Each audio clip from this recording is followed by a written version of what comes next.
कर दिया जीशान का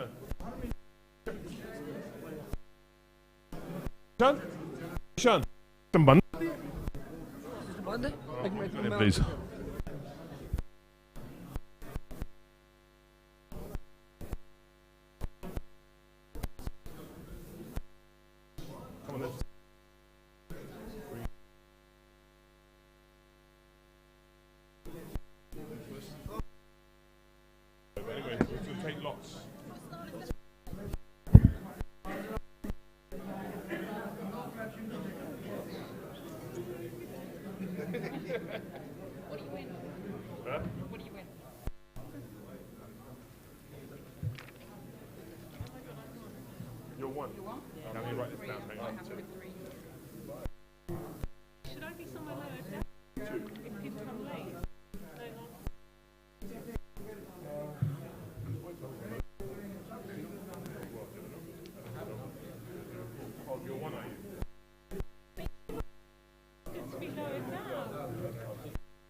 Who's number 2? I'm number 3.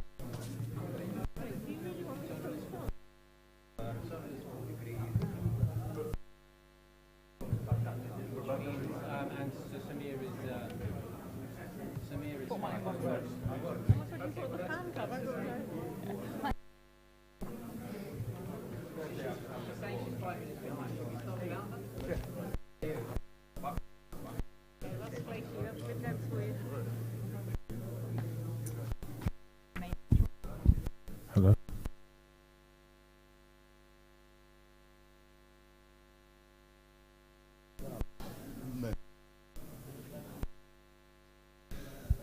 Ready? Yeah.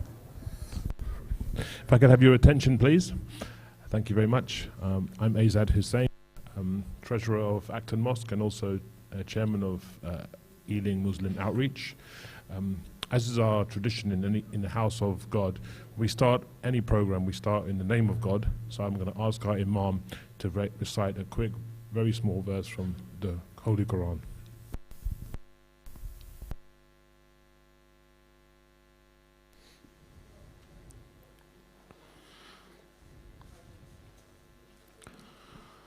Assalamu alaikum wa rahmatullahi wa barakatuh.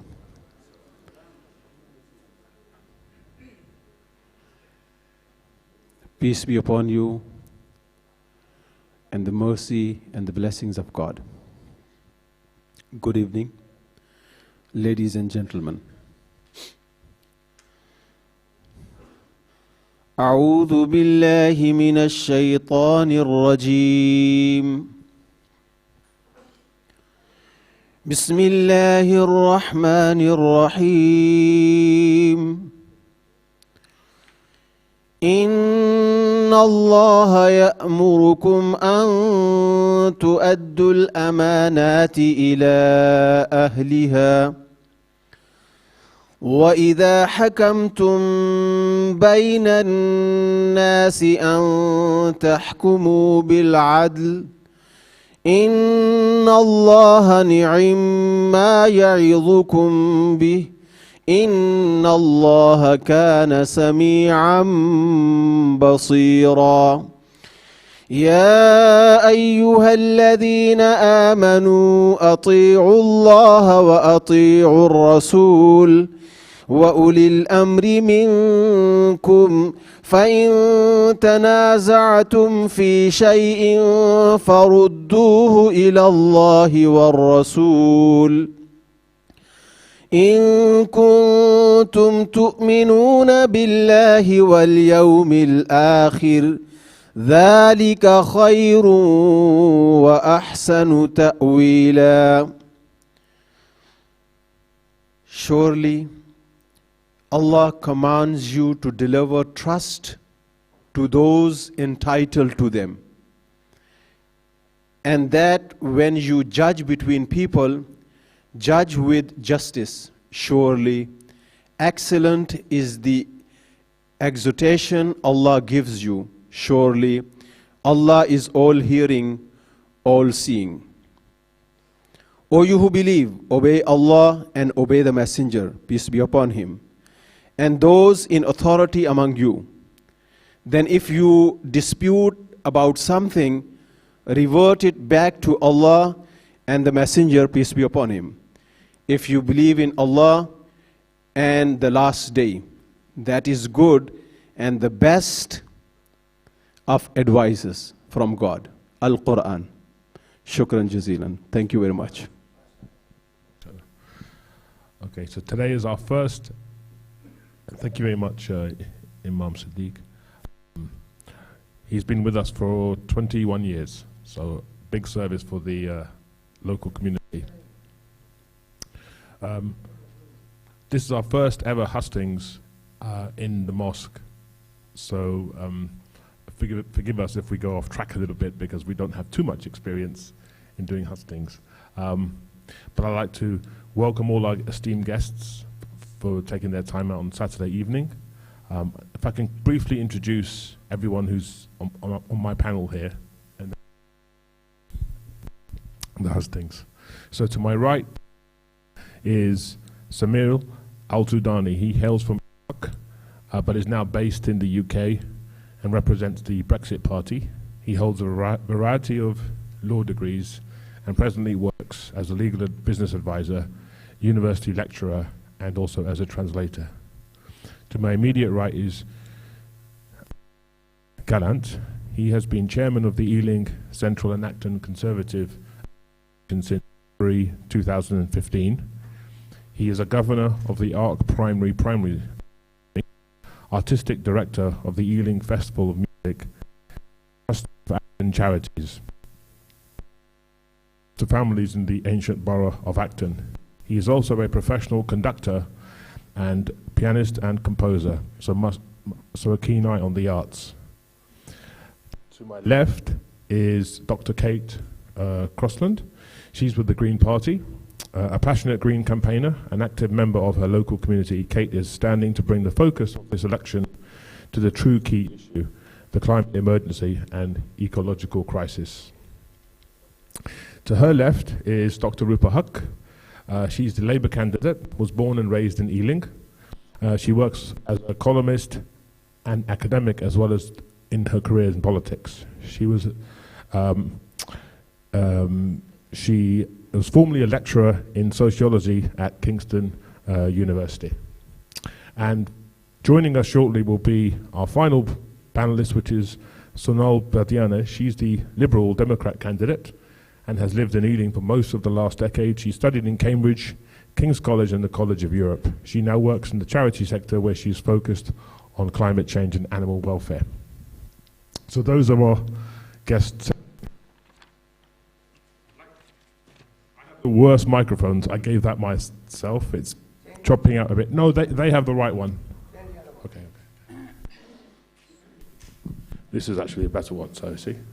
So I'd like to kick off now. We drew lots, and to give each of your local candidates 5 minutes per candidate to tell us why you should vote for them in the upcoming election. I would ask each candidate, importantly, in their talk, because it's the big issue, is to give their parties and their personal position on Brexit, make it very clear, and clarify whether this is their personal opinion or their party's position as well, and then please explain from their perspective why their recommendation is good for the people and what is driving their decision to this point. So we drew lots, and the first person to speak about that will be Rupa Huq.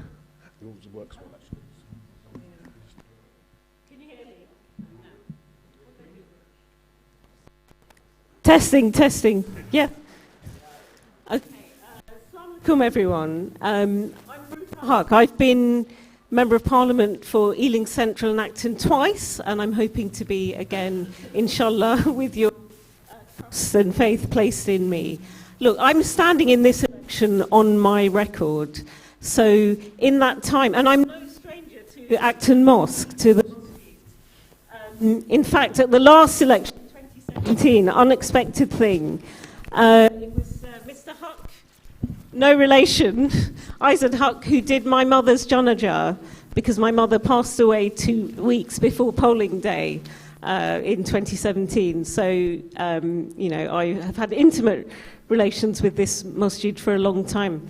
In my time as a parliamentarian, I've been very active as a community person. I was born at Queen Charlotte's, I was schooled at Montpelier and Notting Hill. 47 years in Ealing means that for me this is very personal. My family all still lives here, what remains of it. I have 2 siblings, I'm educating my own in the state sector here. And I've done 35,000 individual bits of casework. I do a weekly surgery, so that's people that have come across with different problems that have been resolved. I've spoken 759 times in Parliament on all sorts of issues, including generation rent and the housing crisis, including on the NHS. I was a big part of the Save Our Hospitals campaign. We lost 2 A&Es locally at Central Middlesex and Hammersmith, and although we've staved off the closure so far at Charing Cross and Ealing, it's something I will fight every day. As long as there is breath in my body, I will fight for those 2 hospitals and for all our NHS. We were asked specifically to address the subject of Brexit. This has been called as a Brexit election, and this is a very Remain constituency. I voted Remain. It's over 70% of us who voted Remain. I have been the most Remainy MP there's possible to have been in this last Parliament. So I campaigned for Remain in the original referendum in 2016, and when the vote came to trigger Article 50, many MPs now who preach about these things didn't have the foresight. I was one of only a very small number of MPs to vote against the triggering of Article 50 because of all the stuff it's unleashed since. When I first started doing this, nobody mentioned European bureaucracy as an issue on the doorstep. Now it feels like we'll never get rid of it. So I have always voted against any type of Brexit. I've been an advocate not only in Parliament to 3 Prime Ministers, that's Cameron, Theresa May, and now the worst one of the lot, Boris Johnson. I've been a big advocate of a people's vote because I think it is the people that should decide this. People have been frozen out since 2016. That is a long time ago. So, you know, we're heading for 2020. That mandate is incredibly dated already. I do believe people should have a say in this. So Labour is offering a people's vote. In fact, we will renegotiate the current Brexit deal because it's rubbish, quite frankly. It's even worse than the Theresa May deal. And we will make it kind of the soft, least damaging Brexit possible. So with a customs union, which is what every business and every trade union wants, and with single market access, so we can continue trading with that block of 500 million, our closest friends and neighbours. We will offer that to people in a people's vote versus Remain, because we all know that that works for the future of for the functioning of our nation. But look, friends, I mean, the polls are showing that we're heading potentially for another Johnson government. And I would say, if I'm gone from that Parliament, then we lose a Remain voice. I won this seat. When I was a kid, it was Sir George Young. He sent me an 18th birthday card. Dear Rupa, you can now vote for me forever. Didn't work, I'm afraid. But we snatched this seat by just 200 odd votes at the last scheduled election, 2015. It is a marginal seat, no matter what it looks like on paper. It's a traditionally Conservative seat that we captured. And I fear a vote for any other party could easily let back in the Conservatives, and then I will be replaced. Although he's a nice bloke, he's had to sign up to a pledge that he will subscribe to Boris Johnson's hard Brexit deal. So for the only guaranteed Remainer in that next Parliament, and for, you know, to not lose the Remain voice that you've had on Sky, on BBC, in Parliament, half an hour I had with Theresa May even, I think it's a huge risk. So if you want Remain, vote Rupa, vote Labour on December the 12th. Thank you. Thank you very much. Assalamu alaikum. Julian Gallant, Conservatives. Thank you, Azad. And assalamu alaikum and good evening. This mosque I first visited in 2015 and had a wonderful experience because I was greeted by none other than Sufi Saab with his enormous beard. And he took my hand in his hand, and, you know, I actually felt as if he was putting his arms around me. It is you. Then I understood what Islam is. It is peace. It is peace, it is respect, it is understanding, it is an understanding of that equality that is just inherent in all people on earth. And I think that's a marvelous message. Now, I can tell you that I am absolutely adamant about this. Any form of Islamophobia anywhere, I will reject it and I will fight against it. It will be my fight as well as your fight. Okay. And I will fight against anti-Semitism and every other anti-thing, because all that actually is also Islamophobia. It is also against Islam, as we all know. I'm a great believer in interfaith events. I've attended two, one here, one marvelous event here about 2 weeks ago, and one at Christ the Saviour, where I heard Imam Masroor from the West London Mosque talking, and what a wonderful experience that was. His command of Arabic was just fantastic. I'm a musician. I've lived in Acton for 20 years. I've loved this place. I've brought my family up here, and I've taken part in the community events. As you know, I'm a trustee of Acton Charities, and I'm also governor of the Ark Priory, and have been of the Ark Byron Academies as well. So I know this area very well. But I am a conservative, and I can tell you a committed one as well. I joined the party in 2010. I've been involved in every single election that's happened since 2014. I've been a candidate twice locally, once in Southfield and once in South Acton, right here. So I've taken part, and I actually, it came to me, I believe in conservatism because I experienced what happened before 1979, which was a Labour government, and it was characterised by a 3-day working week, it was characterised by strikes and huge national debt. And this is the thing that we are faced with now. This is what we are threatened with now if Labour come to power. Now, Izad is absolutely right. This is an election about Brexit. It wouldn't be happening without Brexit, and I'll be absolutely straight about it. I voted and campaigned to remain in the European Union, all right? I did. And I campaigned hard. My son, who's just here tonight, he actually remembers hearing me swearing at the television on the morning of the 24th of June in anger at the result. But it was the result. It was a clear result. It was the country voting to leave the European Union. And then MPs in 2017 declared Article 50 by a vast majority. It didn't include Rupa, but by a vast majority it did. And this means that we must move it on. Brexit must be delivered. And you know what? It will be delivered, and we will move on to a great future relationship with the EU, because the EU wants it too. They must want it because we are such a large economy, and we can have it. The Lib Dems Sonal is here, but the Lib Dems have said they were going to revoke Article 50. Well, the problem with that is that's telling 17.5 million people, that's 17.5 million people, never to bother to vote again because their vote has been disregarded. That won't bring any closure at all. Labour's position on Brexit is completely confused. You haven't heard their party leader say what he wants, whether he wants to be in or whether he wants to be out. Julian, quick point. Yes. Can I ask you not to negative comment on other parties? Oh. Stick to your party's position. Right. Okay. Well, my party's position. With pleasure. My party's position, and my position too. Okay, because there's been some talk that we've been bludgeoned into agreeing to the deal that's been agreed by Boris Johnson. But this is not true. We were asked to agree to it, and I willingly agreed to it, that the deal, the exit deal, the divorce deal has been negotiated, should be passed by the end of January, and if I'm elected to Parliament, I will vote for it, because then we can move on to the free trade deal with the EU. Now, there you are. Those are the key Brexit messages. Pass the deal and move on to a trade deal, free trade deal with the EU. This election is also about education. We will put £14 billion into schools. We will add £34 billion to the budget of the NHS, and the NHS will never be sold off, and I'll tell you why, because I broke my arm, I walked into Ealing Hospital, A&E, and had it put in plaster immediately, no paperwork, no questions.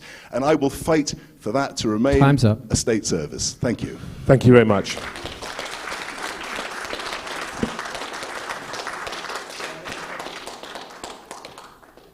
Thank you. Now, if I could ask Kate Crossland from the Green Party, please. Thank you. Good evening. Thank you for extending the invitation to me. My name is Dr. Kate Crossland, and I am your Green Party representative this evening, and it is a real pleasure to be here. I'm going to start by addressing, and I've actually written it on my sheet, must address Brexit. The Green Party position is that remaining in the European Union is our best option for safeguarding our environment and for protecting the rights of the workers and the people in this country. We also respect that we live in a democracy and we have had a vote, and we do need to go back to the people. We need to go back to the people because the misinformation around that first vote was incredible. We need to go back with clear and accurate information. And then we need to respect the result of that vote.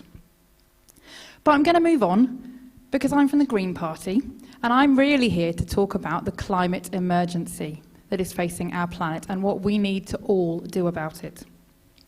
We don't need to have a debate around if we need to do something. Our Parliament has passed a motion saying there is a climate emergency, and so has Ealing Council and many other councils across the land. There's no debate there. What we need to talk about is what each party is going to do about it and how quickly. I'm also here to tell you that the Green Party isn't a single issue party. Brexit and the environment are not the only things that matter to the people in this country and to the people in this room. As a doctor, I'm particularly interested in what's happening in our NHS, and the Green Party has a lot of sensible things to say about that I'm sure will come up over the course of this evening.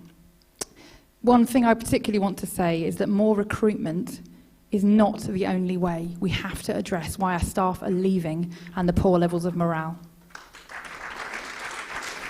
I'd also love to talk about social justice, inequality in our society, education, fair, affordable, sustainable housing, and how we place ourselves internationally. But there will be plenty of time for that as we move on. I also want to address something that Rupa raised, and that's, aren't you going to split the vote? We have discussed this as a party, and we have decided that the right thing to do is to field a Green Party candidate in this election. We see the deals being made by our party, and we know that that's because we have an unfair voting system, and the Green Party campaigns for a change to that. Unfortunately, at the moment, if we want more Green voices in Parliament, we have to make some compromises. It means that in every seat where there is a Green Party candidate standing, we need those votes. We need those votes to show that the public care about green issues and that the people in this constituency care about those issues, and that's why I'm here. I also personally feel it's hugely important that the individual voter can vote for the person and the party that best represents their views. And I'm going to finish by just telling you about the first pledge that I took as a potential politician. You get asked to make a lot of pledges to a lot of things, and I've thought really hard about what I should commit to and what chimes with my personal values and the values of the party I'm representing. And I felt it was a really appropriate step that the first one I took was with an organisation called Compassion in Politics, and I'm just going to read you something really brief that they've written. Compassion has been edged out of political debate, replaced by a politics of fear, anger and divisions, and a narrative which emphasises individual success over collective well-being and happiness. I just couldn't agree more. So I'm looking forward to a compassionate debate this evening, focused on how we serve our communities now, including the most vulnerable and including the generations to come. Thank you.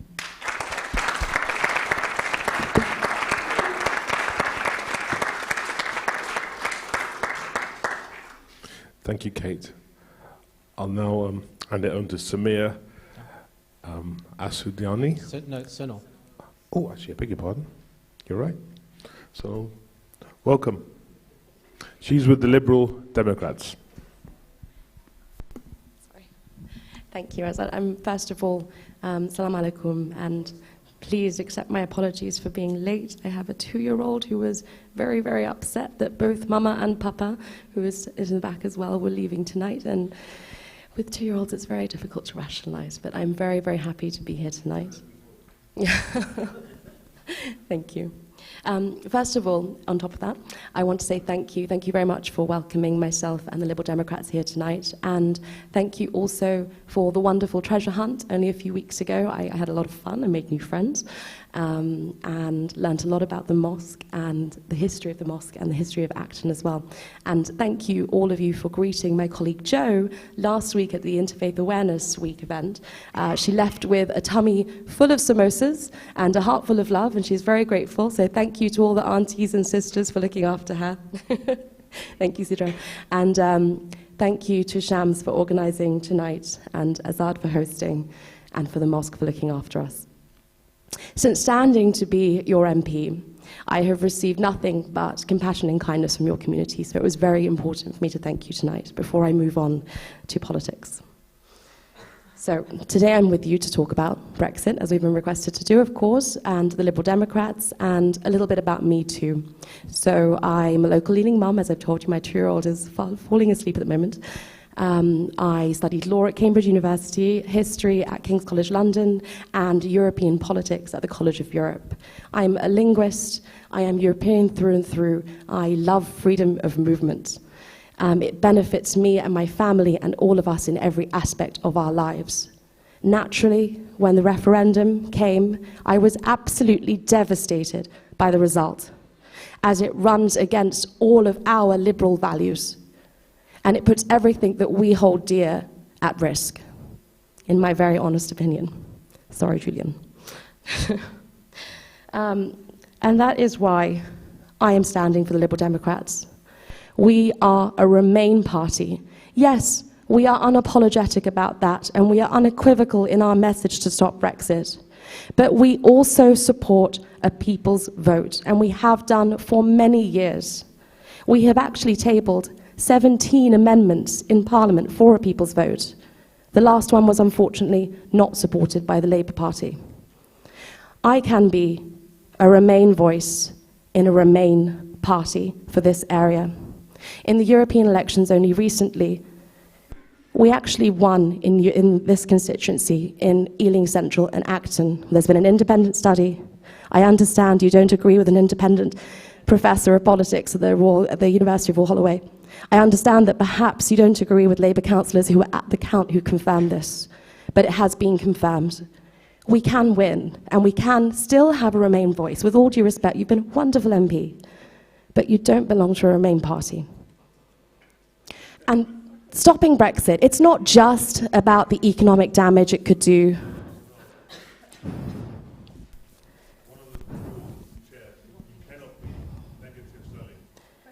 Oh. I'm sorry, you asked me to talk about Brexit, and I must refer to the Labour Party's policy on Brexit. I must. There are nuances. Oh, it's not personal to say that we have a wonderful Remain MP, but not in a Remain party. I'm telling you it was personal, it was on the chair. It was personal. Okay, I will move on, but I must respectfully disagree that discussing the Labour Party policy is personal. Now, stopping Brexit is not just about reversing the damage already done on our economy. It's not about preventing the damage that's to come. There's an estimated £70 billion loss that will be projected over the next 10 years. It's not just about looking after our workforce, the 10% of doctors who are EU citizens who currently staff our overstretched NHS. It's about so much more, which is why I started talking about who I am as a person. It's about our choices and how we choose to live. It's about living in diversity and being enriched by our communities. And It's about the direction of the future and taking on the biggest challenges of today and tomorrow, as Kate rightly points out, the climate emergency. That is a global problem that needs a global solution, and one where we must work with our neighbours. I am committed also to furthering the rights of the Muslim community across the UK. I am committed to human rights. I specialised in human rights at every point in my academic career. I am committed to protecting liberty, and that starts right here in stopping Brexit. Thank you. Thank you. Thanks, Sonal. Very passionate, excellent. So next up is Samir Al-Sudani, who's from the Brexit Party. So we're all intrigued by Samir's thoughts. Assalamu alaikum and good evening, everybody. My name is Samir Al-Sudani. I am originally from Iraq. I came to the UK firstly in 2004. I am a business and legal advisor. This is what I've been doing for the last 16 years, as well as teach at university. I teach commercial law and company law. The reason why I'm here is because of the failing of the establishment. 3.5 years of agony, stopping Brexit, the biggest exercise of democracy in our country, and because of a bunch of Remainers. So to hear in this hall that the vote of 2016 is dated, it's a disgrace. They stop it in every single aspect. So we are here because they failed, and democracy must prevail. I am putting myself forward to take the fight for our democracy, to restore trust between the voters and the politician. We are seeing career politicians crossing the floors. Somebody went to the Labour, somebody went to the Liberals, without any, let me say, by-election. This should be stopped. They cannot do that. They do that because they took the voters for granted. A political reform is important. Samir, you got to talk about the Brexit Party, please. Yeah, yeah. Is what we are. Well, you're talking about...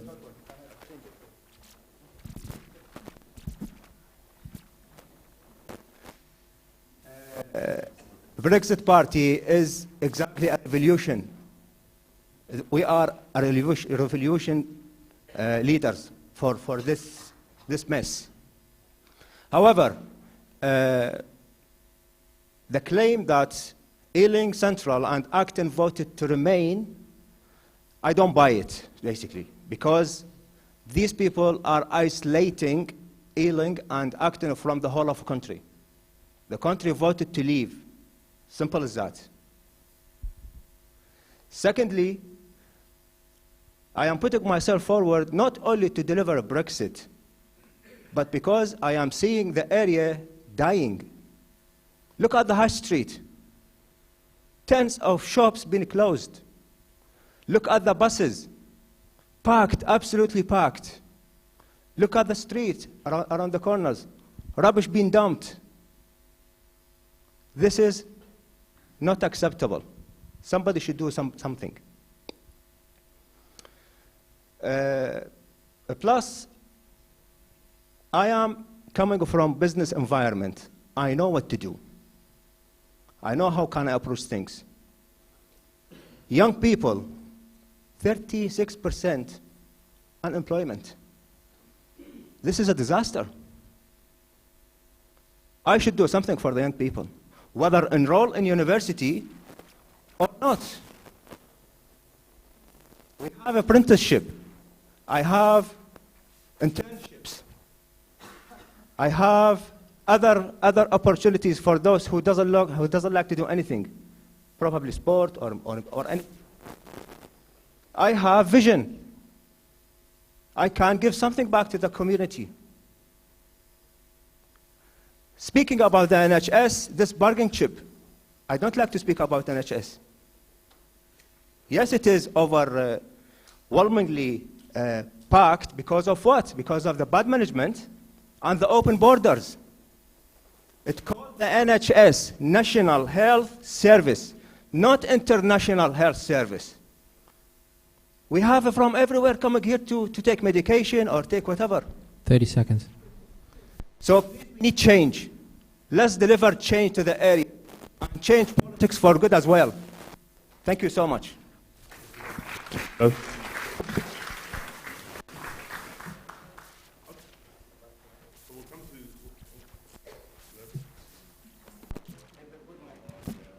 Sorry, mics.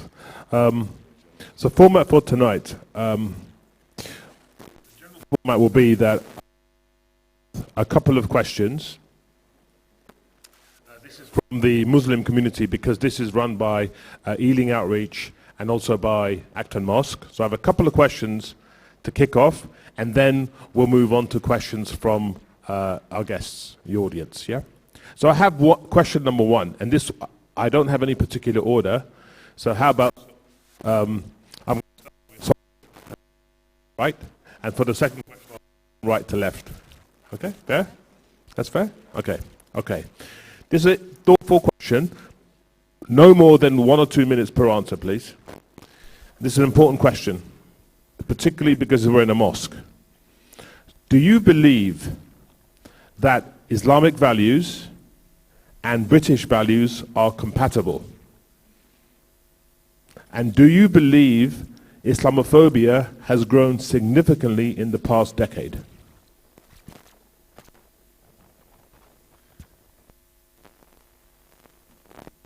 Thank you, Azad. First of all, Islamic values are, of course, compatible with British values. What makes Britain so rich and a country that we're all proud to live in is because we are enriched by diversity. I mean, it's just, I can't even carry on with answering that question. It's such a given. However, that doesn't mean that Islamic values do not need our protection and our advocacy in order to make sure that they deserve to make sure they always receive that equal value and will always remain compatible with British values. You ask a very pertinent question about Islamophobia and do I think it has risen, and unfortunately I'm afraid to say yes. It's hard to talk about this. I know you said you don't want to talk about negative campaigning, but we have seen one of the political parties sitting here today basically ignore a crisis of Islamophobia in their party. Now, I won't mention the party because I don't know if that's, but it's a problem. It's a problem in our society and it's spilling out onto our streets. And part of it is the rhetoric of Brexit. There's a hostile environment. And only in September, I attended a vigil for an elderly mother and her daughter who had been beaten up in broad daylight. And for what? For wearing a hijab. At 5 p.m., 5:44 p.m. in Ealing North Station, coming home from the Science Museum, visiting from Sweden. So yes, do I think it has risen? Absolutely, which is why you need a new voice in Parliament to defend you.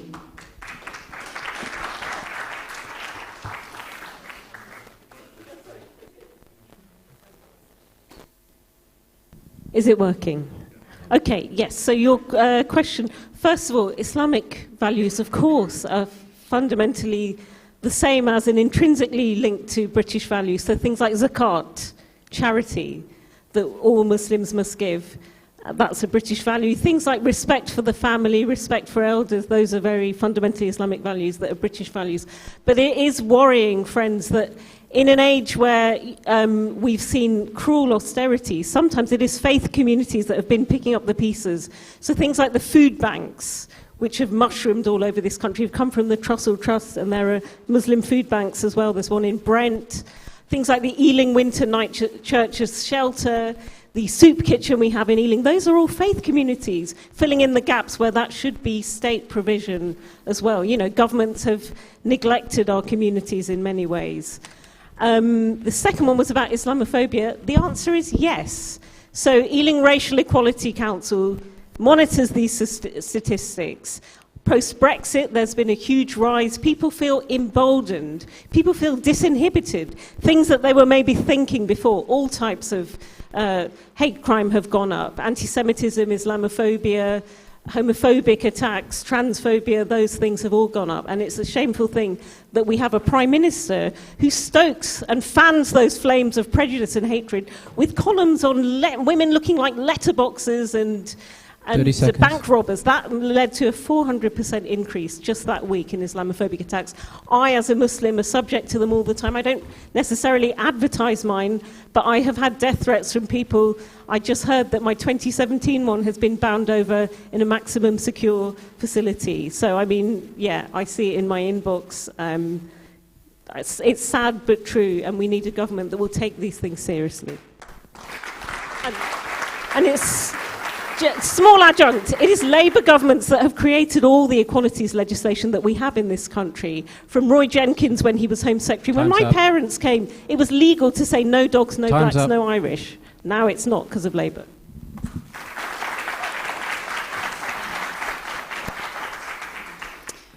Well, I feel utterly unqualified to stand before you and talk about Islamic values. But I will say something about British values that's troubling me. That's that we teach our children in school these days British values. And the British value we choose to teach them about diversity is tolerance. And for me, tolerance is the absolute bottom rung of what we should be aiming for in this society. We've got to move beyond tolerance to mutual respect and a shared understanding of each other. And I feel really sad that we've set the bar at tolerance. We need to do better than that. Is Islamophobia on the rise? Absolutely, it's on the rise. What do we do about that?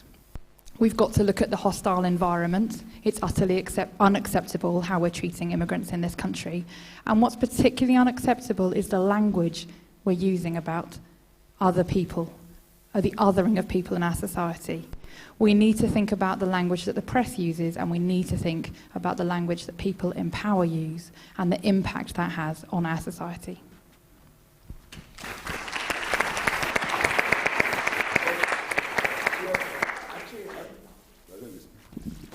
Can you hear me? I think you can. There's much to agree with here, and you know, when I hear about someone who is wearing Islamic dress and who is attacked for it, tears come to my eyes, because that is nothing to do with British values, not at all.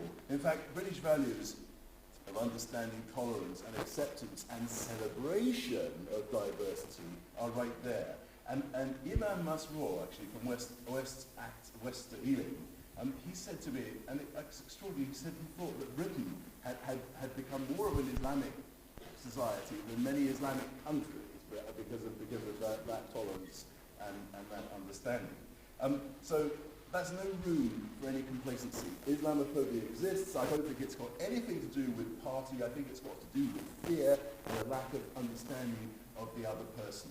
And I have to say to you, as Muslims, you know, what you have to do, your duty as Muslims is to show the world that Islam is about peace, love, understanding, equality, and above all, respect. And the final thing I'm going to say about it, and I'll say it unequivocally, is that my party, the Conservative Party, will root out any form of Islamophobia, and if it's expressed by any Conservative Party member, that person will not be part of the Conservative Party. Thank you.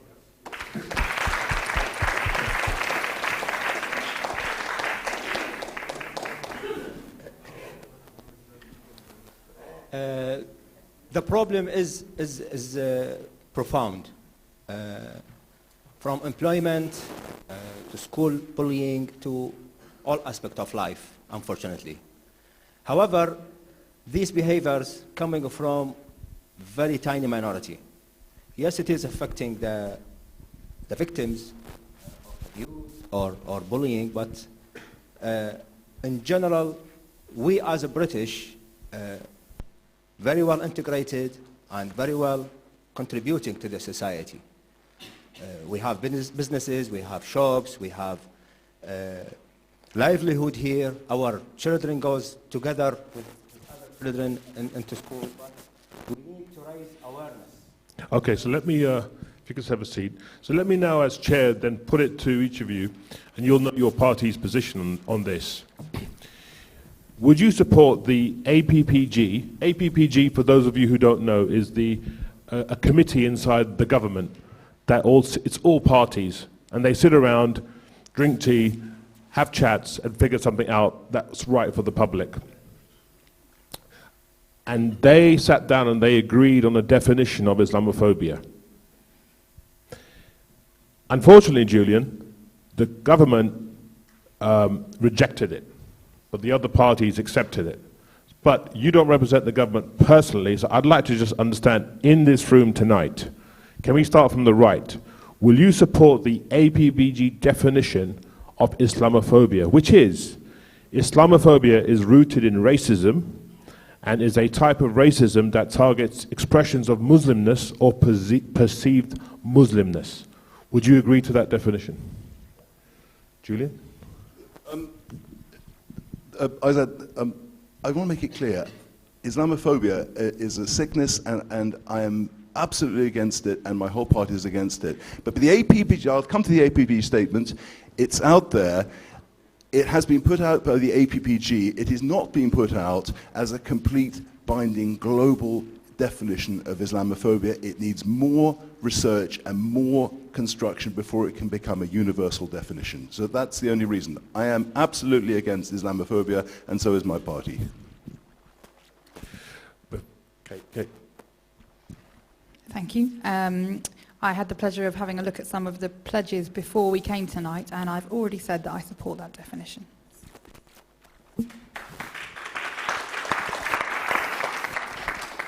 I'm a member of the All-Party Parliamentary Group, and I'm a signatory of that definition. It's absolutely right, we codify these things. It really isn't working. This isn't the best. The answer is simple, yes, without a doubt. And thank you very much. And the Liberal Democrat MPs were heavily involved with the proposal, so thank you for bringing it up. So I would say to you, Julian, as chair, nothing is set in stone. It's just a definition at a point in time. But if you can't even say it exists because you can't agree to a definition, then you're very open to well, it doesn't exist, because we can't even agree what it is. Please understand that it's not an absolute definition in life, that we agreed it on the 5th of December 2020, now we can never change it for the rest of our lives. If we agree it, we have a basis to communicate. So I would ask the Tory party to think that actually once we have a baseline, then we have a consensus to move forward as society. Would you agree with that? No, no, you're welcome, and I'm fully sympathetic. I'm not going to change my mind on this. Definitions, I think definitions, if they're going to be produced, definitions must be very, very carefully thought through and produced and discussed. And I don't agree with you. If you say that it can be changed in the future, it's not a definition for now. So I want to have a definition, but it must have more time and more research put into it. So, in a way, what you're saying is that for Brexit, we have to make a decision now. Now, we have no further time to debate. But when it comes to Islamophobia, is that what you're saying? Well, that's very good.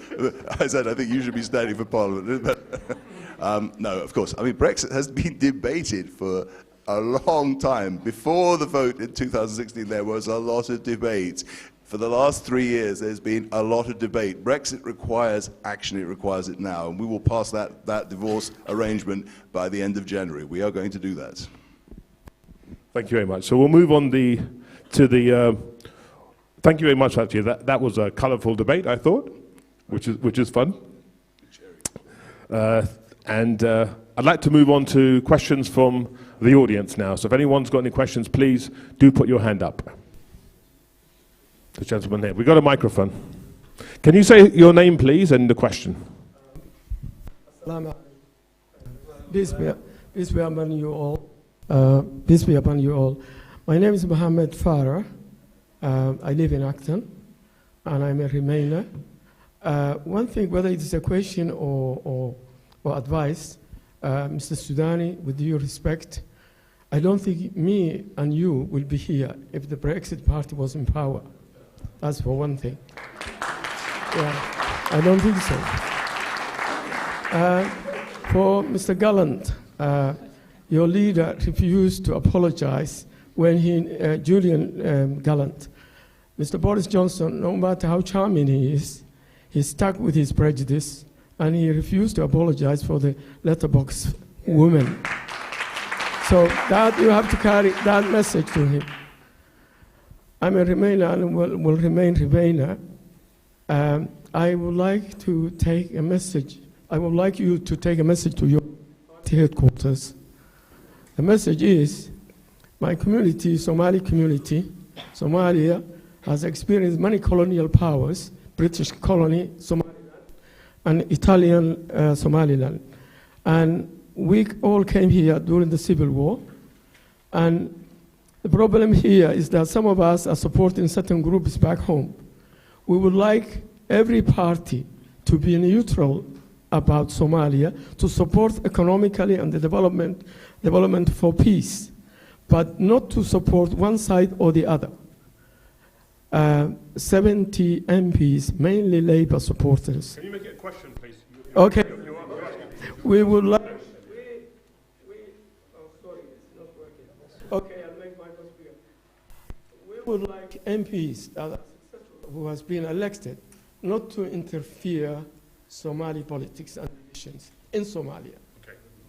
Yeah. That's a request. Yeah. Comment on it. Yeah, that's it. Okay, you can answer the question. But break it brief, please. It is not too much. Brother, you addressed a comment to me, so let me answer you. Firstly, Brexit Party is not about closing the country. It's about taking back control and be independent. One. Secondly, you and me, when we came to this country, we took the visa from the British Embassy, not from the European Union. Okay? So just to clear this. Thank you. So thank you very much. I'm going to answer the question without fear or favour. With Boris Johnson's article in which he referred to niqab as in the way he did. It's not my humour at all.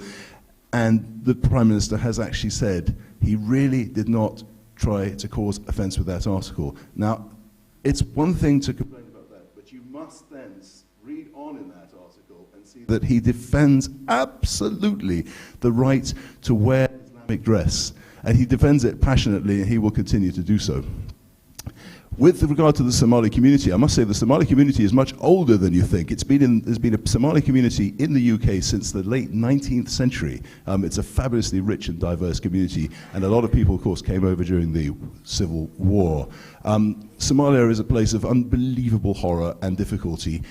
It's the responsibility of every government to foment peace in that place, and we will do so. We will use our utmost efforts to do so. Thank you. Thank you very much. Thank you for that question. I noticed that you talked about supporting people back home, and I just wanted to raise 2 points, but the first point is about a specific policy in the Green Party manifesto, and that's around the income threshold for bringing a spouse over when you're an immigrant to this country. And we propose to drop that income threshold because we recognise that many people here are contributing to our economy, and having a particular amount of money you have to earn before you can be reunited with your family is not fair.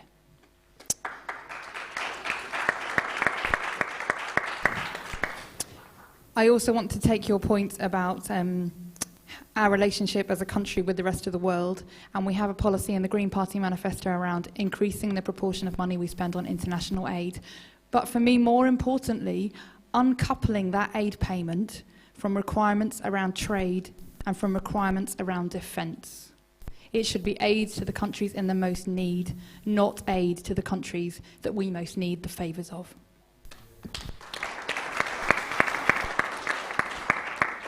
Yeah, the Somali community in Ealing and Acton are one of those great communities that make it such a rich, diverse place. And I've had dealings with, in fact, just the other week, is there anyone here who was at the Somali Young Fathers group? Yeah, some of the people here I recognise from the other day. Some of the things that we've done as a party include remittances. I'm from the Bangladeshi community, although when my parents came, it was East Pakistan, it was pre-independence. Remittances are when immigrant communities send money back home. Companies like Dabashil do it with the Somali communities. The Labour Party has made that a lot easier to do. And also, I totally agree that we shouldn't perpetuate divisions here. You know, in the eyes of the host community, we're all immigrants, aren't we? So if we're sort of continuing with petty rivalries, I think we need to be united and we need to face up to racists. And, you know, we're all people and we're all in this country now. So I do completely agree with you that internecine strife between old troubles of back home, you know, people who perpetuate those kind of hatreds, it's not useful or constructive, so we should all move forward united, which is what's so great about Ealing.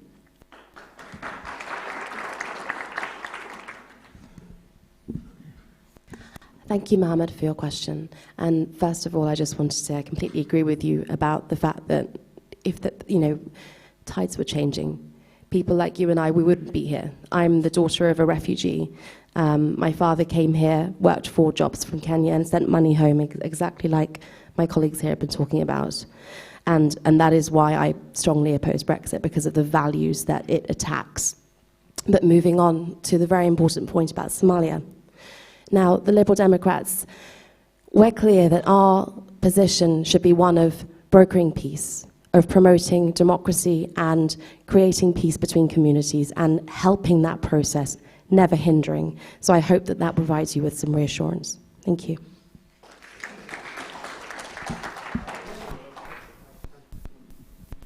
Assalamu alaikum. My name is Abdullah. All of you started with how much you love the area, which I appreciated. But I'm going to ask first is 2 questions. The first one is our community facing a lot of knife crime. So if I vote for you today, what would you do about that? Second question that I have for you, our community this area has been building a lot of houses, but also not for them. It's like the area has been pushed away from the community that have been living here all of their life. They've been building houses with 2 bedrooms, 3 bedrooms, when most of them got about 6, 7 kids for between two rooms, which caused them a lot of aggression and knife crimes and all sort of issues. So what would you do about that? Thank you very much. I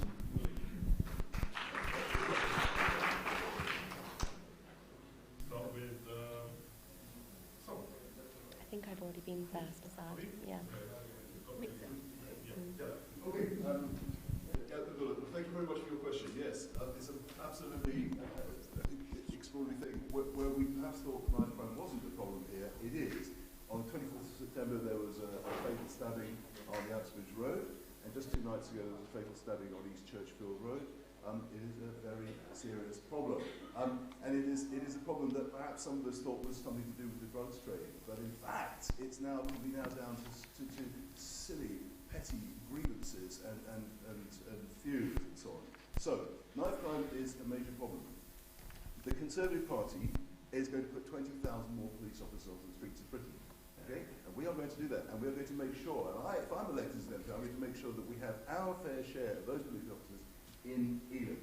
Now, you could put 200,000 police officers on the streets of Britain.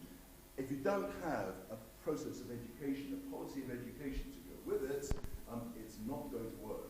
And for me, this is my personal thing, is that a life of crime doesn't start when you're 16, doesn't start when you're 15, it starts perhaps when you're 8, or perhaps when you're 7 or 6.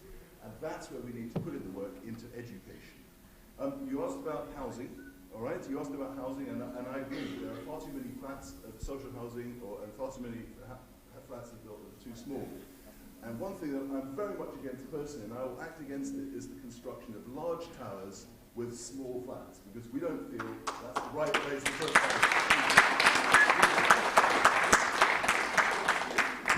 Okay, so it's not working, is it? 2 questions were about knife crime and about housing.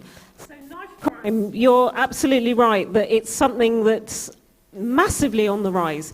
I think the fact is cuts have consequences. So these 20,000 police coming back won't even take us back to zero, because 21,000 police officers have been cut since 2010. And at one of Theresa May's last PMQs, I said to her, you said austerity is over. When do we get the 300 police officers we've lost from the streets of Ealing back?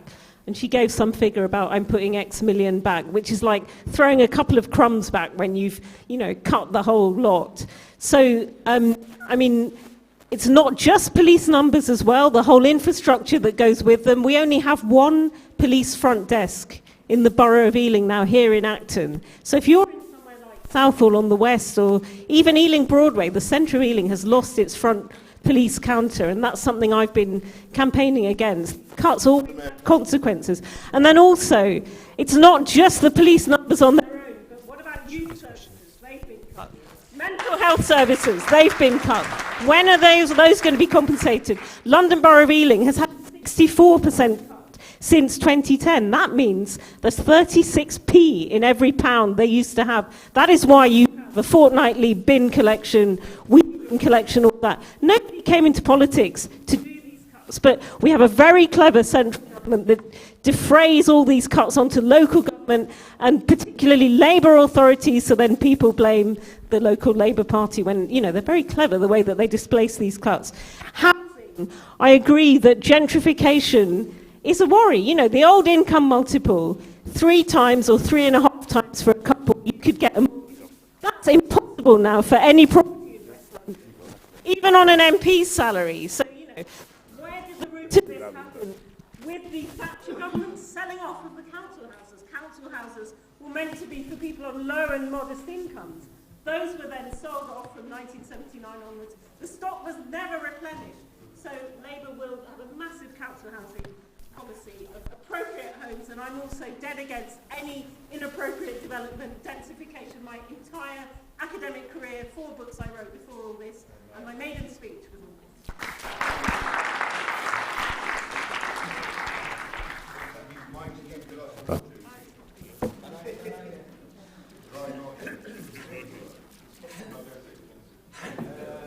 Regarding police, increase the number of them, or without the power, okay, increase the number of the police, that's fine, but give them more powers. These are really reluctant to handcuff somebody or take him to the police station because they are scared.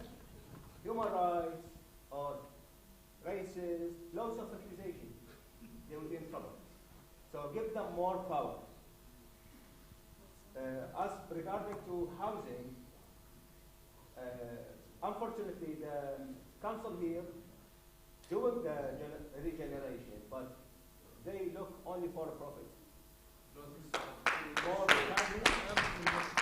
Small, tiny flats with a lot of money, throwing the residents somewhere else without any fair deal, and that's it. Thank you, Samir. Thank you.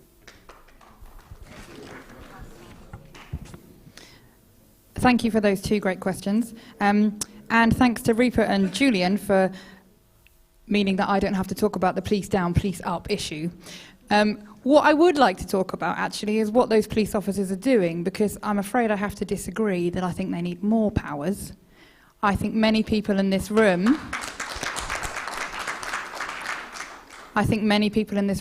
know that stop and search doesn't work as a solution to nice crime, and many people in this room know that the hostile environment also is eroding the trust between our police officers, who are here to keep our young people safe, and our community. What we need to do is have those police officers out, meeting the community and talking to them about the solutions in their local area to knife crime, because it's not the same across London, it's different in different areas, although I do acknowledge that austerity is one of the major drivers. And then coming on to housing, the Green Party have also been very active locally in opposing tall towers with small flats. That is not the solution that we need. But we also propose in our manifesto that what we need to really tackle that effectively is planning reform, so that local communities have more say and more power over what type of housing they need in their area.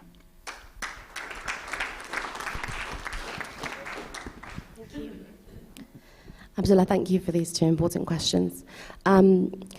Recently, there was a stabbing of a Year 8 student outside Elthorne Park High School in Hanwell, a part of Ealing. It happened just after the hours of school closing and the sort of time that that child would have returned home. And it's these hours that are absolutely key to tackling knife crime. And unfortunately, it's the cuts to our youth services that have to take some of the blame. And that is why we, the Liberal Democrats, are ring-fencing £500 million to restore our youth services. And it's also why I've actually set up a local working group, and I'm working with my councillors, and I've got in touch with a charity called St Giles Trust.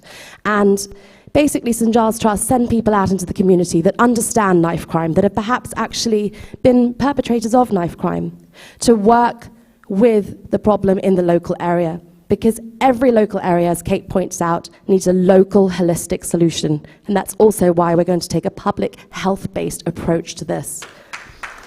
Thank you. I could talk about this a long time, but I'll go on to housing.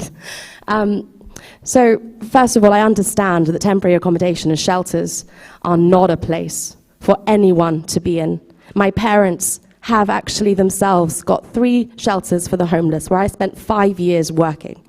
I have spent time with people that need homes and don't have them, and I see the risks of being on the streets. I see the risks of temporary accommodation and the uncertainty, the stability, the instability, and the lack of community. There's so many problems. I can't tackle them all in one answer, but I will say that, again, we have pledged to build 100,000 houses a year directly towards this cause, and we have a plan to tackle homelessness that will include an entire stakeholder engagement study. Thank you.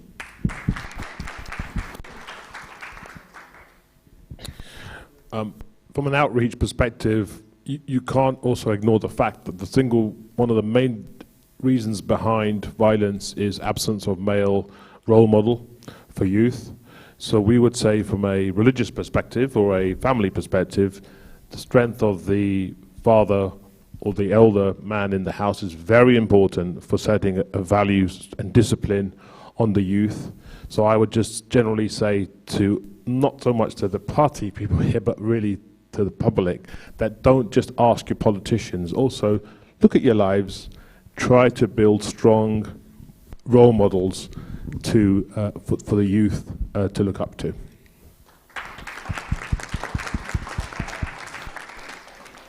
We have a question from over there, just over there. Hi, my name is Shifra. Many thanks for speaking today. I'm really pleased that a lot of you have already mentioned climate change. The past summer, the heat wave records have been record-breaking. And scientists obviously making it clear that climate change is a tremendous threat to our immediate and long-term future. In Islam, our Prophet, peace be upon him, told us that the world is beautiful and verdant, and verily God, the Exalted, has made you his stewards in it, and he sees how you acquit yourselves.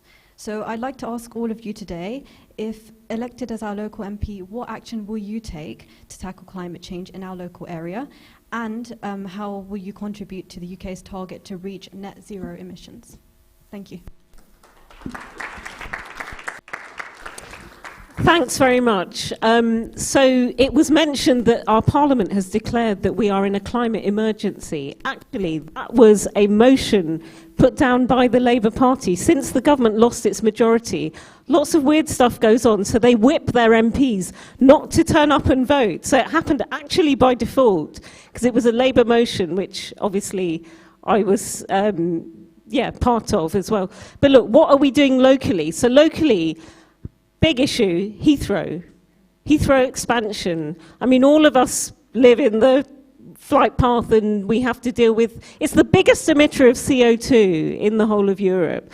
Why expand that if we've got a target to reduce ourselves to net zero carbon emissions by 2050? It makes no sense. I have vociferously opposed that. I will continue to do that. Whereas the Prime Minister, he was going to lie down, do you remember this, in front of the bulldozers? Funny how he suddenly, many people would think, I'd love to drive that bulldozer probably. But anyway, funny how suddenly that's gone completely out of the window with him. In fact, a lot of things, they want to be the greenest government ever, But they cut things like the feed-in tariff. So that's when you have solar panels on your roof, they kind of pay for themselves. That was a Labour initiative, one of the first things cut. Under Ed Miliband, bless his cotton socks, there was a department for climate change, a government department to deal specifically with this, been abolished by the last government. So I mean, what I would say is Labour is kind of the green party of government. Lots of initiative we've taken, we're big enough, and we have a Green New Deal that we are proposing, which is linked to the economy, greening our economy, 1 million new climate jobs, high quality things in retrofitting, in public transport, and also I'm a very green person. In recognition of that, Kate's party stood down at the last election because I was so vulnerable. This was the most vulnerable seat in London, the smallest majority. So I took on the mantle as the red-green candidate. And everyone who knows me knows that I cycle everywhere. Thank you, Rupert. And Rupert, also, thank you for sticking to the promises that we asked of you when we stood down in the last election. We are grateful for that. Gosh, I don't even know where to begin. There's so much to say from the Green Party about this. You use the word steward, and I think stewardship of our planet is something that we all have to start thinking about. The Green New Deal, well, there's so much to say about that, but what we need is massive transformational change in our economy and in our society to have any chance of not having huge climate and ecological issues in our planet. I think one area that the Green Party diverged from the Labour Party, and we are fairly similar on this, but that's about, I'm going to put this up, now is the time, and 2030 is the deadline, not 2050. We've got to act now. We've got to act fast. But your question was actually about local issues. Rupert's alluded to Heathrow, and we have to oppose Heathrow expansion, and we have to deal with the issue of flying and how we apportion that fairly in the future. And I'm so conscious that I'm talking to a room full of people who have family abroad. And we've got to have a fair solution to this. We're proposing a frequent flyer levy that acknowledges that 70% of, wait, I always get this wrong around, 15% of people take 70% of the flights. So what we are proposing is to charge the people who are taking the majority of those flights, but still allow people who need to fly home to see their families to be able to do that in an affordable way. We also need to talk about HS2, which is affecting us locally hugely. The Green Party is obviously massively in favour of public transport investment, but HS2 is not the right solution. And I can see a lot of nods in the room that you acknowledge that also. And then finally, this ties in to remaining in the European Union, because we have a whole host of environmental protection and standards as part of that community, and I really worry about what some parties will choose to do with that legislation if we're to leave. So that's also a key issue for us.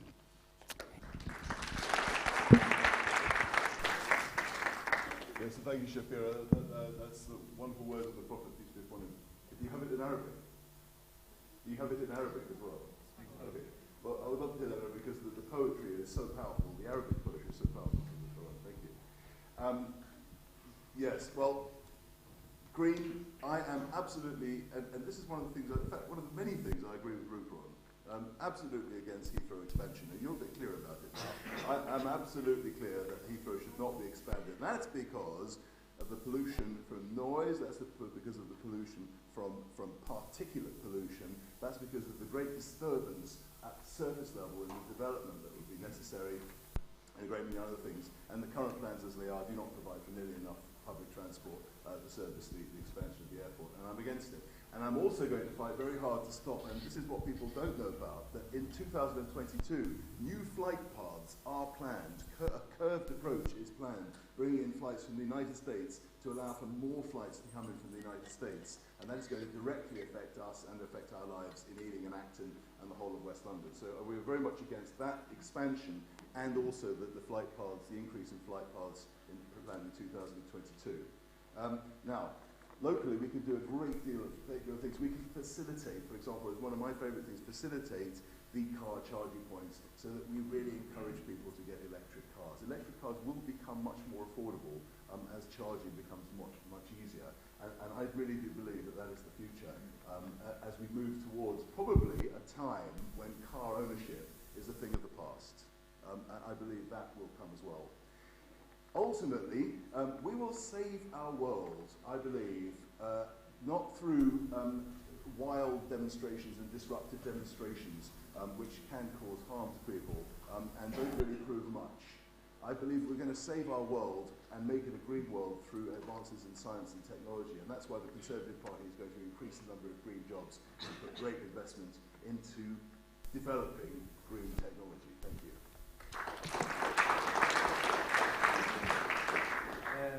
We are, at the Brexit Party, we were clear about the environment.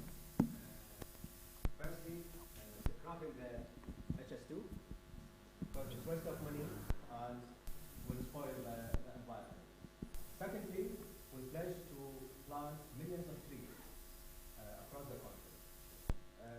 Thirdly, we are very strict about recycling policy. Firstly, on the local level in our country, and we are encouraging more people to recycle properly, as well as we should be more responsible for recycling our own waste, not send it abroad to recycle it in some countries around the world. So we are determined to tackle climate change. Thank you.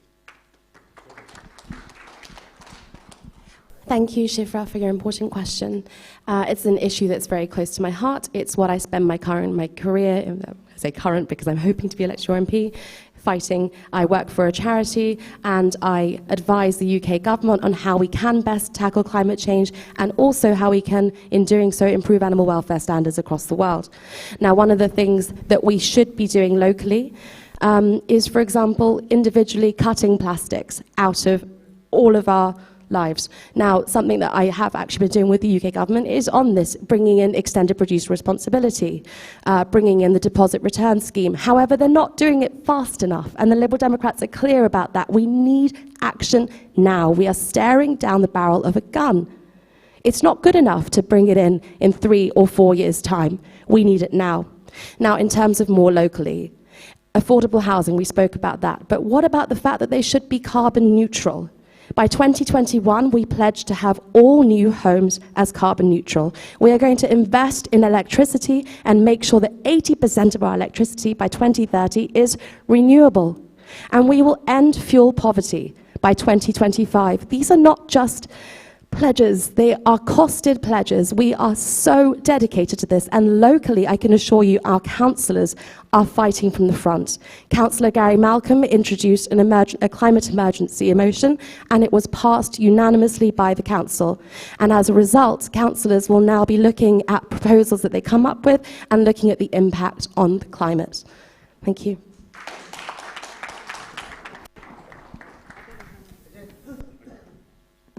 Can we take the questions in threes, because we're running out of time, so I'll have asked 3 questions. 1, 2, 3. Yeah? Go ahead.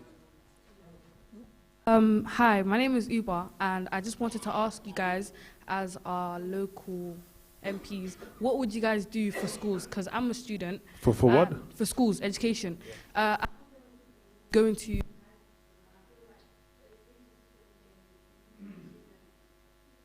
preparing us for the future. For example, Okay, what are they going to do for schools? Next, one more.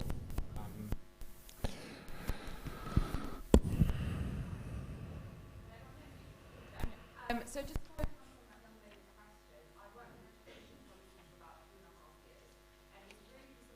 see that under a coalition government of Conservative and the Dems, that our tuition fees will triple, and we now see students actually pay 6% in terms of interest rates on their tuition fees. So I would like to know what each party's policy is on higher education. Really, really quickly, in terms of a Muslim community perspective, we have seen a lot of our young people are ostracized in primary school under a preventative agenda. So I'd like to... Okay, that is 3 questions. So, what are you going to do locally in parties about education, higher education, and particularly the fees attached with that? And thirdly, with respect to the in primary education, the ostracization caused by the Prevent program. Those are the 3 questions. If you can just make a note, and I'll ask Kate to go first. Do you want to go first? I can go first, yeah. Yeah, sure. Rupert, you want to? I'll go first. Hello, and thank you for those great questions. Okay, so I'm going to start with education, particularly primary education as the first question. And I think for me there's a more fundamental question that comes before that, and that is, what is our education system for? Because at the moment it feels like it's an exam factory. And I think we need to reevaluate that, and we need to talk about educating our children to become valued members of society who contribute. The Green Party policy is that we would scrap Ofsted, we would look at the testing regime, and we would put control and scrutiny of schools back into local control, into local communities to have more say over what's important and over the standards in those schools. In terms of the second question, which was more about university fees, the Green Party policy on that is straightforward. We should never have introduced top-up fees, and we would scrap them, scrap all fees for university charging, just to be clear. And I just want to raise a point about access to university education and fees. I think there's a real misunderstanding from those with power and privilege about what it means to take on a debt when you're from a community that really understands what being in debt means, that being in debt means having someone come to your door and chase you for that money, that being in debt is a scary place to be. People from power and privilege think, oh, okay, £9,000, that's fine. I have that in the bank, I can pay that back when I need to. That is not the reality for a lot of people, and we are seeing a widening and a gap in access to university because of that. It's very important. And finally, on Prevent, I'll be very brief because the Green Party policy on that is we need to scrap Prevent, and we need to think again about going back to our communities and looking at the solutions from there.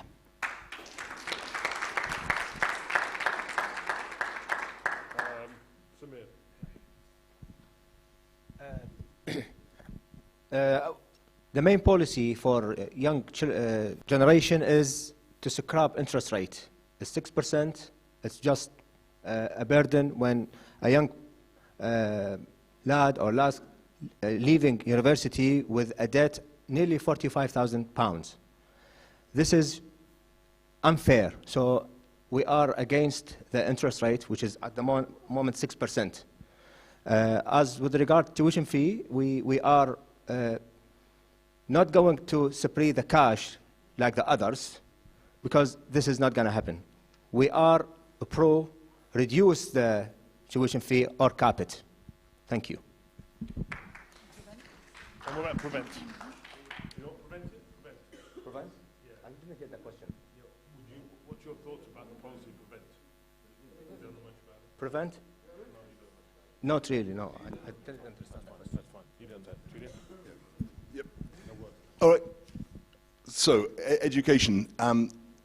You've seen it, and I'll repeat it, and I've said it. Education, we are going to put £14 billion into education, into primary and secondary education, to build it up. All right? Now, I'm a school governor. I'm a school governor of the Arc Priory and primary academies. I've seen these fantastic schools come into Acton and change the face of education in Acton, and I'm very, very proud of that. I've also seen how Arc Acton, the Acton High School has been transformed by becoming an academy. Now Arc Acton and Arc are going to build the Arc Sohn Academy in Acton as well. Now, I have not heard a peep from Ealing Council to say that they want to take back these schools under local law authority control. And the reason they haven't made that peep is because they know these schools are doing a very, very good job. All right? And I hope some of you do send, perhaps some of you do send your children, because the Arc Priory Academy is right here. Now, yes, I confess, I went to university and it was absolutely free, okay? I was absolutely free.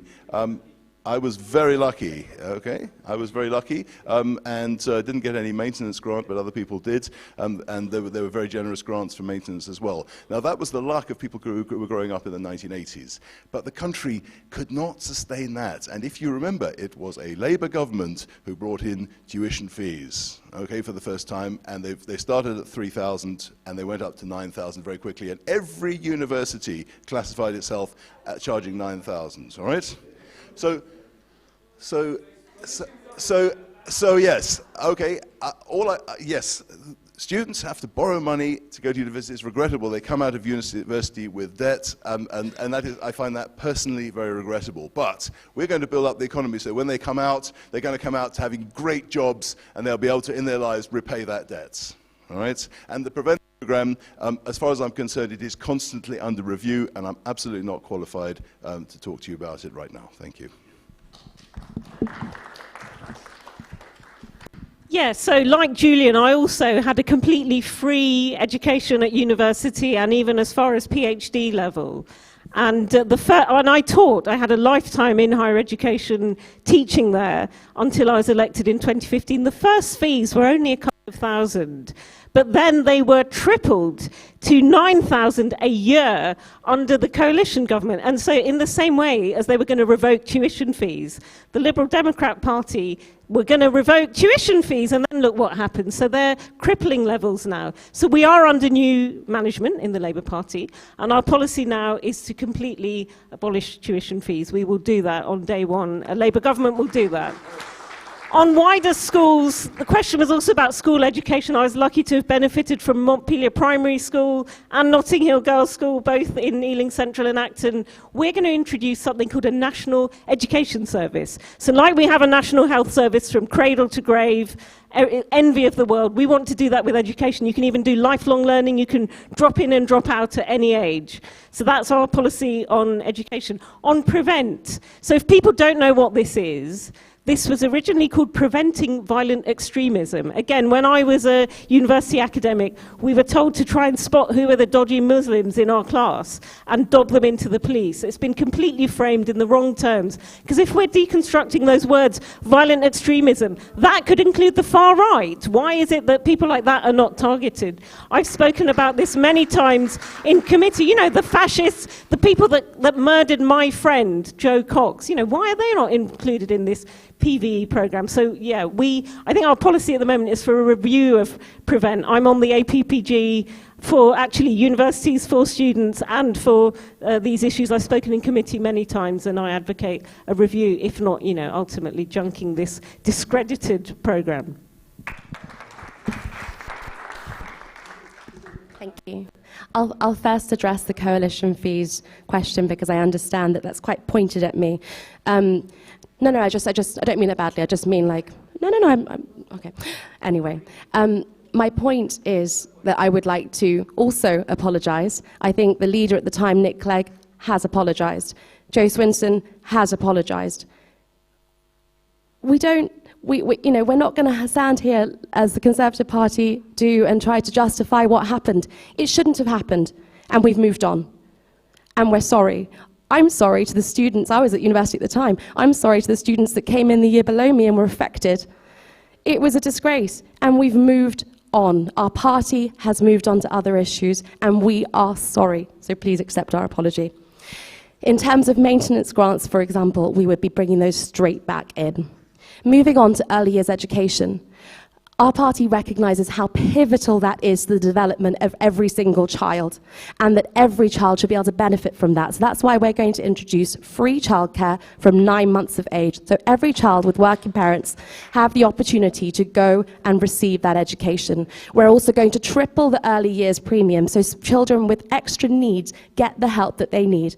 And also, you spoke about schools not being fit for life. I couldn't agree more. We need more creativity. We need less working towards tests all the time. We need more practical life skills.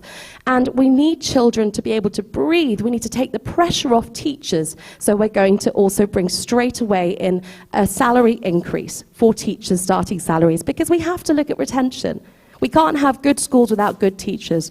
And we're also going to address the damaging cuts and bring 20,000 teachers back. Thank you very much. We're going to have that gentleman there, and that gentleman there as well, and then you're actually I'll go with him because he's had his hand up for a long time. Okay, those three. The microphone. This question is primarily directed at our sitting MP, Dr. Huck. But before I'd like to state that regardless of you're on, a number of will agree with me that as a constituency MP, that you are quite responsive and you've helped people out with, for example, visas and questions about Heathrow.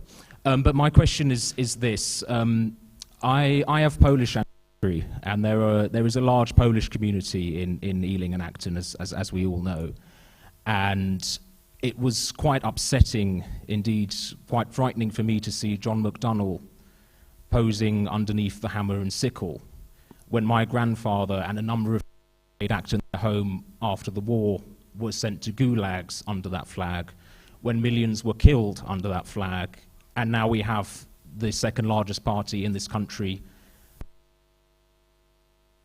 Do you condemn that, John McDonnell posing with the hammer and sickle? Yes or no?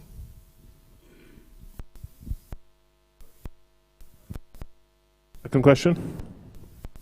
So I guess that's just to be answered by Rupa Huq, yeah? The problem is, Julian, is time, isn't it? Time. Saizul Haq, trustee of this mosque. My question is, Julian asked, is that you have come here, Julian, your views, your answers does not match with your Prime Minister, Boris Johnson.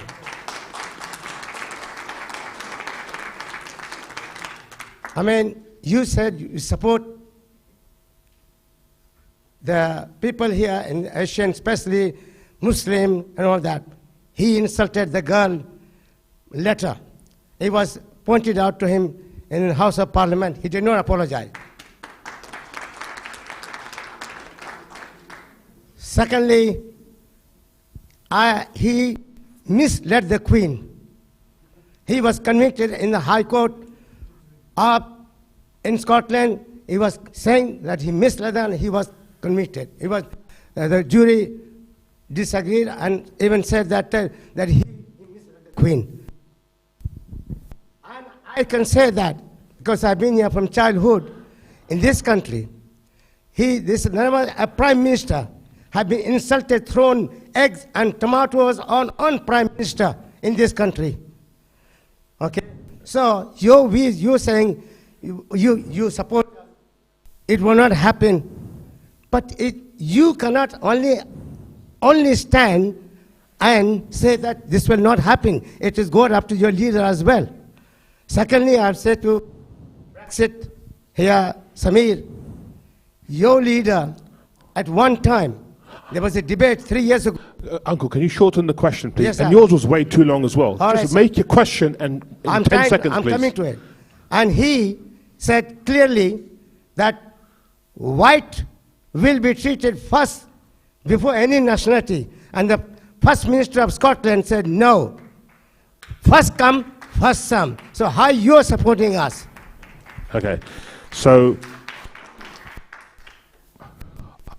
I don't even know how to summarize those. Go ahead.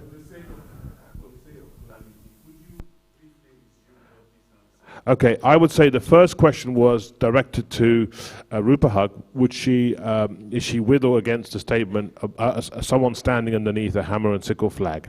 The second question was from Mr. Huq, who is saying that despite your positive sentiments towards the Muslim community, from Julian, who represents the Tory party, his sense is that this is not mirrored by the leadership group of the Tory party, in particular Boris Johnson. And what does he feel about? How can he respond to that? Okay, and the follow-on point was regarding the Brexit party.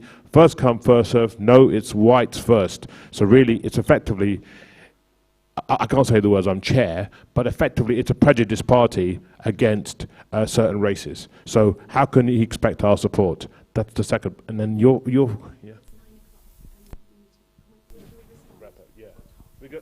Yeah, I think this will be the last one. And then they'll respond and then we'll do a quick wrap, okay? I'm sorry. Okay. Can you make it a question, please?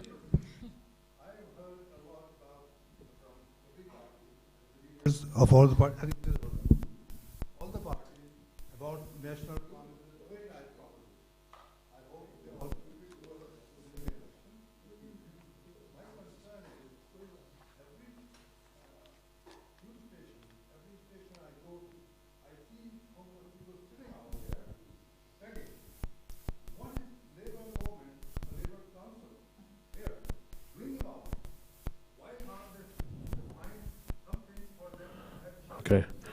Okay. So, Uncle, could I change the question to what would your party do about homelessness rather than the Labour Council?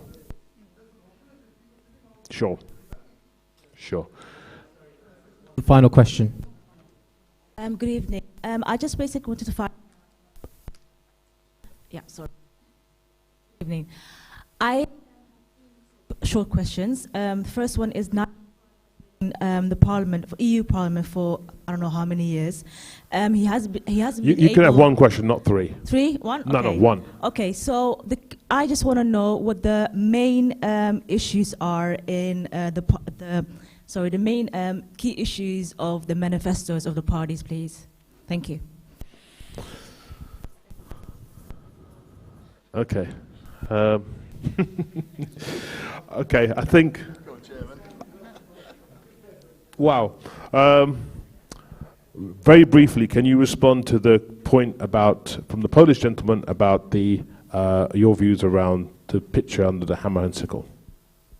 Yeah, of course I condemn anyone posing with offensive imagery unreservedly. And, yeah. Next. Your question is Boris Johnson's dishonesty. I said it again. Boris Johnson has said he absolutely didn't intend to cause offence, and he went on to say he defends the right of anybody to dress how they wish.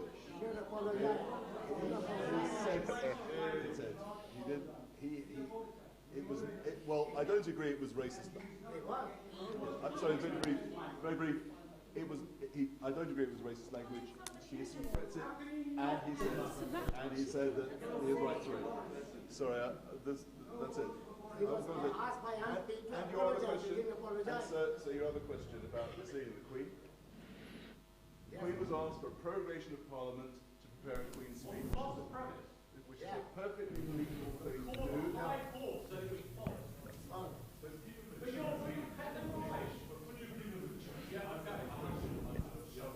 I think as chair, I think it's Julian. Can you answer the question? I can answer the question.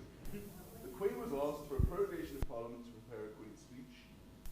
The High Court action said it was not lawful, and we abided by that High Court action. That's the end of the story. Okay, fine.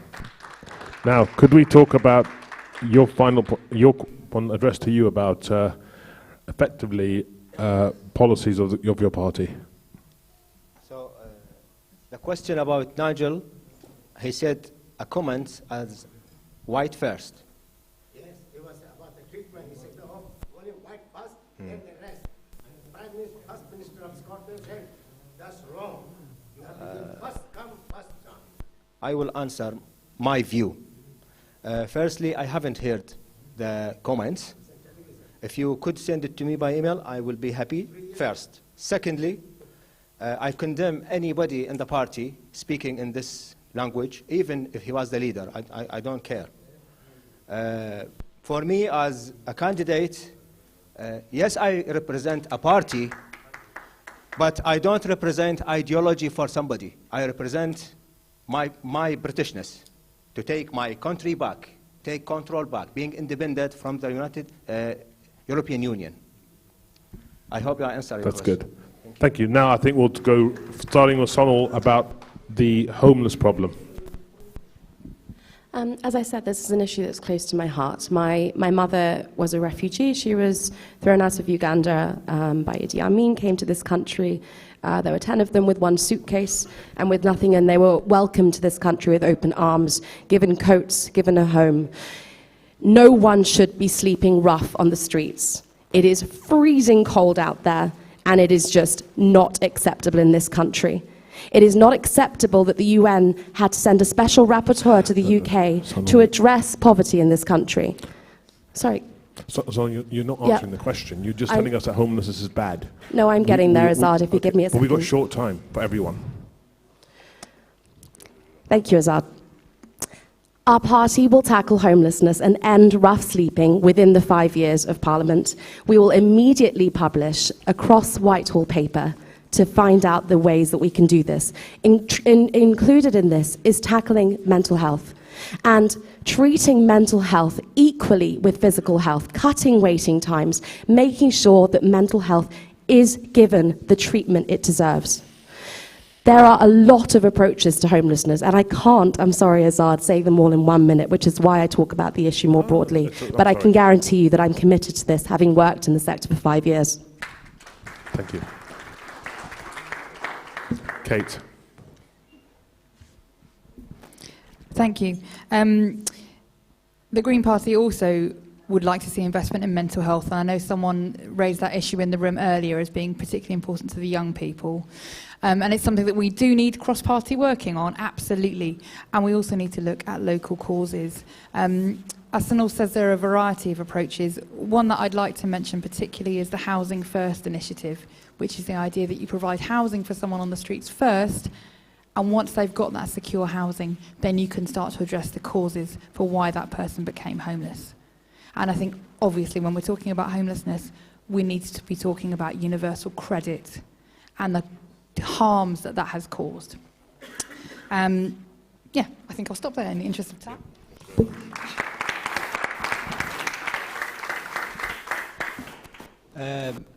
I can see the answers about homelessness, they connected it to mental health. It's not necessarily to be homeless and you have problems with your... No, not really necessarily. I can see somebody in the street, but he is sound and he's okay, but he doesn't have the financial support. So we need to make sure that the government, the local councils, look after these people, speak to them. Maybe there is no budget for such a program, and you hear people are promising you they will look after this, they will solve this, but I don't think so. Okay, fine. Yes, it's a very, very important question, and it grieves me as much as my colleagues here to see homeless people. It's very complex. I just mentioned two things. I think homelessness actually begins a lot earlier in life than sometimes we think, and I think the roots of it lie in education. And I think we also have to really look after people who come here from abroad, who are looking for work, who don't find work, who end up sleeping on the railway embankments. So I think it's a question of looking after people who come from abroad and looking after our young. And if I may say so, we are also building more houses, and the Conservative government is building more houses. Under the last London mayor, a great many more were built than under the present. So the houses that are being built need to be... That's the problem with it. These millionaire housing, it's not going to... The average income in this country, remember, is 28,000 a year. So, people are worried that their own children aren't going to be able to live locally. But look, on homelessness, the practical solution, if you see someone at a tube station, St Mungo's is a homeless charity. They have a street link function. So you could report that person, they will be picked up and they can be taken to the shelter. Locally, we also have, it's going to be the season soon of Ealing Winter Night. I can talk to you about that. But again, you said, what is the Labour government doing? We're not in government, so that's what we need to be to achieve these changes. I have one last question. I was going to do that at the end, actually. Your question, sister, I'm going to bring at the end, because that's actually for each party to then wrap up. That's the issue. Listen, we have people who have to go home now, so last question.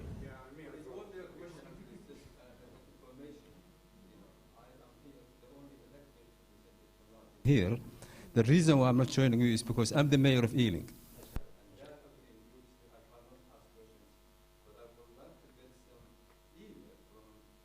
Samir Al-Sudani, who said a few things about the council, really. I hope you'll justify those allegations. Thank you. Thank you very much. Okay, so if I could have closing remarks from each of the panel, please, about their party's absolute, I would say, 3 points about policy pledges that they're making, and that will address your question, and also actually wrap it in a positive way. Thank you, Azad. So I think you all know the Liberal Democrats are standing on a very clear and straightforward vision. We will stop Brexit, and we will also support a people's vote to do so, and we will support Remain and Remain alone. We will build a brighter future. That is what we're standing on.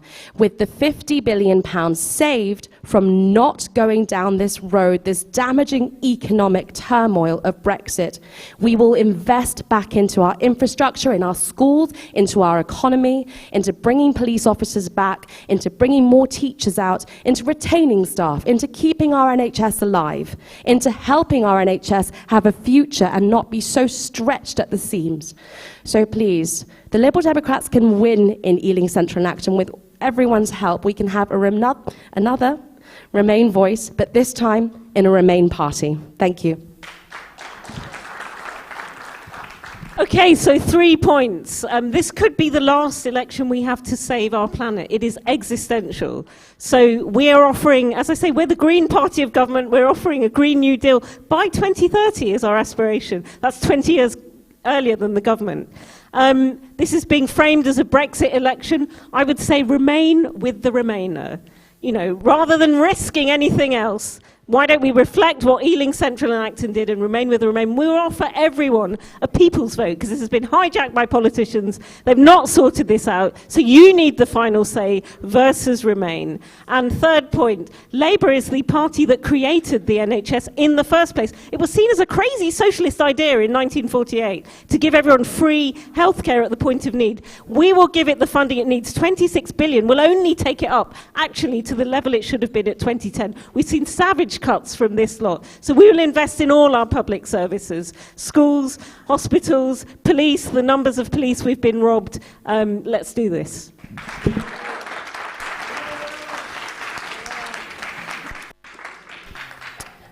So I'd first just like to say thank you. This has been really fun.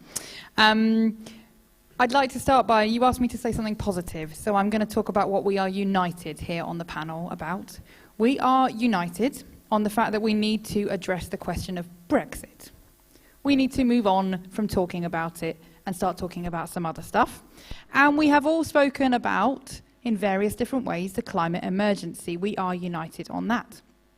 And I was surprised to discover that I'm united with the Brexit Party on scrapping HS2. Who knew?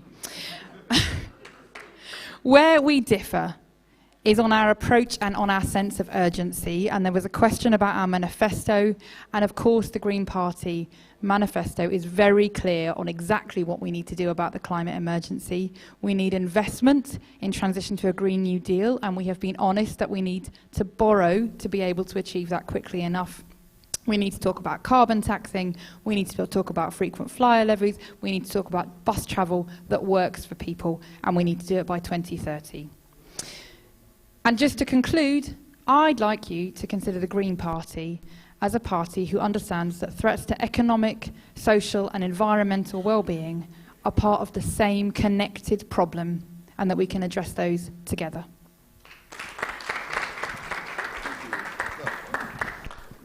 Thank you very much.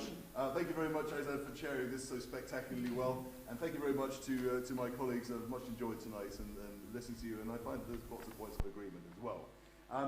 The Conservative Party, we are going to get Brexit done. Yes, we are, because we're going to settle this. We're going to move on with a divorce deal to a bright, new, settled future with the EU, in which the rights of EU citizens here are respected and the rights of UK citizens in the European Union are respected too. They are not spoken about enough. And I firmly believe that we can do it because the European Union wants that as well. We're going to put £14 billion into education to give every child an equal opportunity and a bright new future. And we're going to tackle violent crime with 20,000 more police officers, with the powers they need and the controls that are needed for those powers, so we can tackle violent crime and bring safety to our streets. Thank you.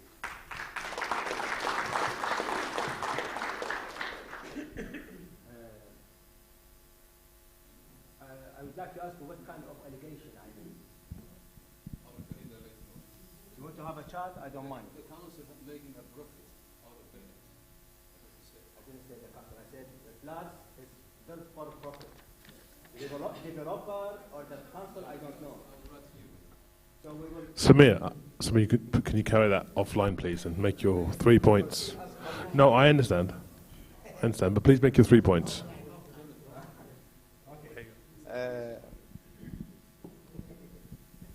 With regards to Brexit Party, we will firstly campaign to serve democracy, and we deliver for the votes of 2016.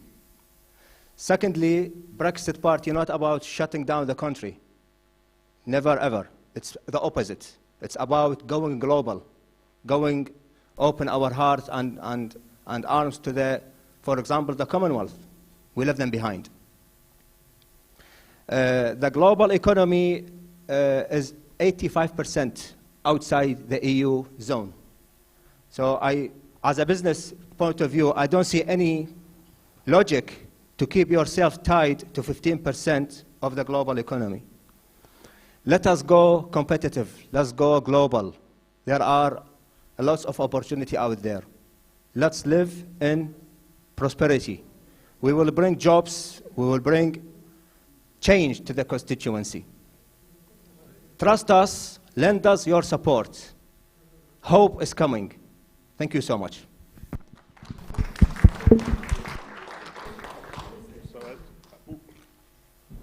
As chair, I would like to thank. I would like to ask everyone to give a round of applause to our panel. You know,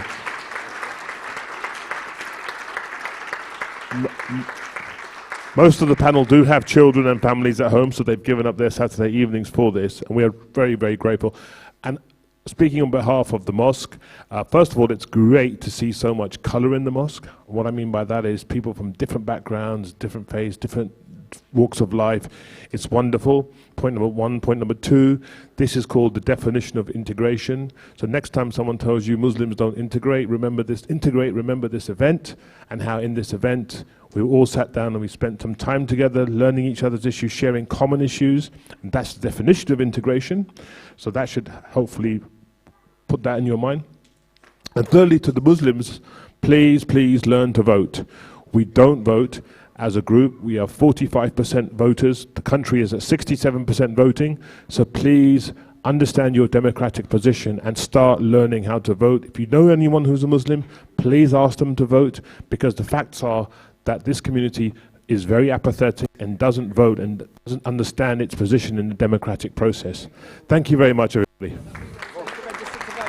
Oh yeah, you have 26 to actually register. So you have the 26th to register, which is the deadline day. Thank you very much.